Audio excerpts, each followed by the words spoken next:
किसी भी बात का घमंड नहीं होना चाहिए। भगवान ने जो दिया उसको थैंक्स बोलो, ठाकुर जी ने तुम दी, आपने मुझे दिया। किस बात की अकड़, क्या लेके आए थे भाई, किस चीज की अकड़?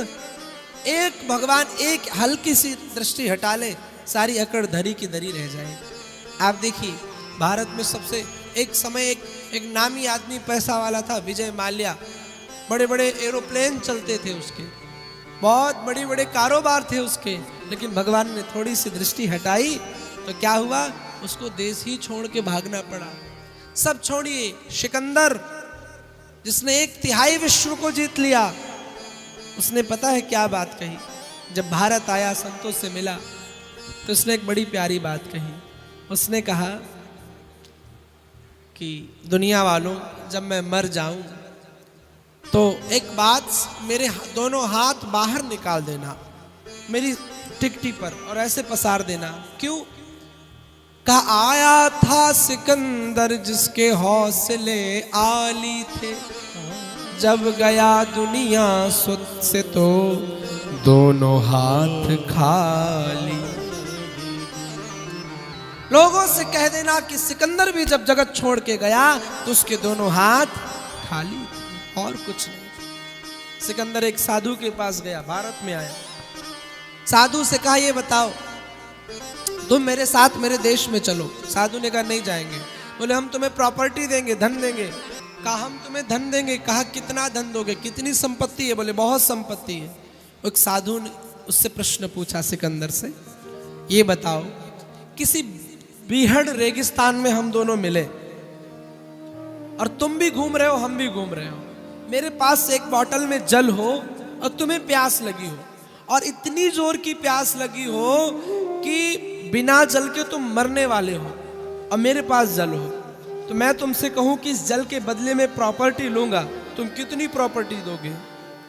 उसने कहा आधी दे दूंगा, मरने से तो अच्छा आधी जाए। बोले आधी पर न दूं तो उसने कहा पूरी दे दूंगा, मैं फिर से जीत लूंगा। साधु ने कहा सोचो, एक क्षण जल की बोतल की कीमत तुम्हारी प्रॉपर्टी से कई गुना ज्यादा है, तो फिर मैं इस प्रॉपर्टी की क्या करूंगा? दुनिया में खाली हाथ आए थे और खाली हाथ जाना है। भगवान ने अगर धन दिया है तो थैंक यू बोलो। भगवान ने कोई पद दिया है, आप कहीं के एमएलए हो, कहीं के मंत्री हो, कहीं के प्रधान हो, अगर कोई पद मिला है तो भगवान को थैंक यू दो, किसी चीज का घमंड मत करो।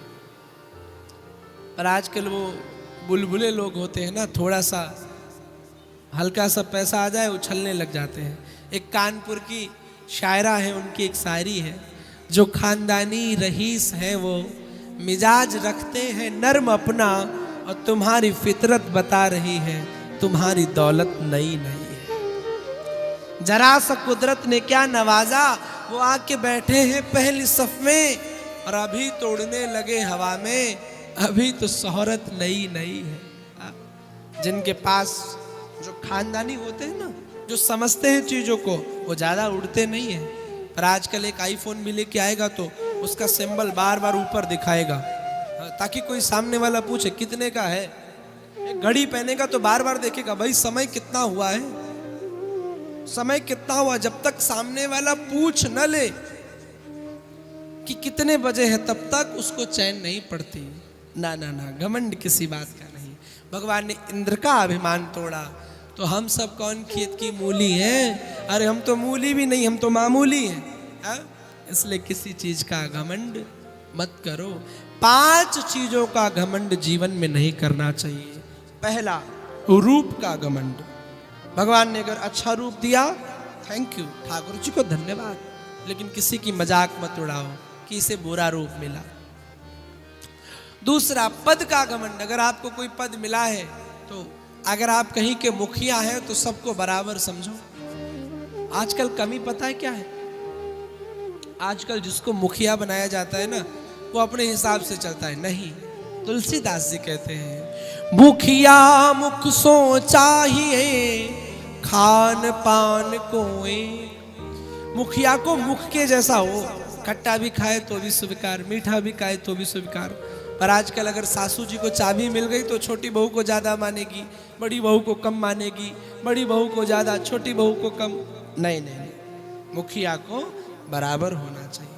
इसलिए पद का घमंड नहीं, रूप पद धन का घमंड नहीं, और कुल का घमंड नहीं कि हम पंडित जी हैं, हम ऊंचे कुल वाले हैं या नीचे कुल वाले हैं, यहाँ बैठे हम यहाँ बैठे, ये भी नहीं।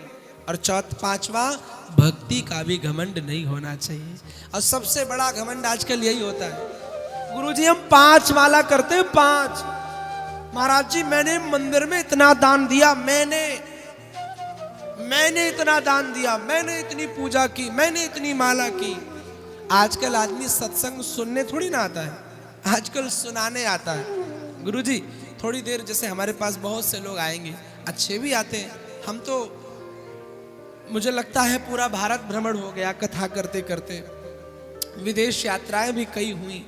इस भारत में भी नागालैंड से लेके कहां से कहां तक ऐसा कोई प्रदेश नहीं बचा जहां पर कथाएं नहीं हुई। तमाम टीवी चैनलों के माध्यम से आस्था संस्कार सब पर बहुत सारी कथाएं संपन्न हुई। मैंने कई बार नोटिस किया, ऐसे लोग कम आते हैं जो सुनने आते हैं, ऐसे लोगों की संख्या ज्यादा आती है जो सुनाने आते हैं। थोड़ी देर बोलो, और भैया कैसे, अच्छा गुरुजी आपको बताएं, मैंने ना बांके बिहारी में इस बार बंगला करवाया था, और सबसे बढ़िया। गुरुजी आप विश्वास नहीं करेंगे, मैंने जो है इस बार कमल के फूल लगवाए थे। गुरुजी लोग देख रहे थे कि ऐसा बंगला किसका है, लोग अग्रवाल जी का नाम ले रहे थे। गुरुजी जो हमने 56 भोग बनवाए थे, गुरुजी भगवान भी सोचते होंगे क्या भक्त उनको मिला है। ना ना ना ना, भक्ति में भी घमंड नहीं होना चाहिए।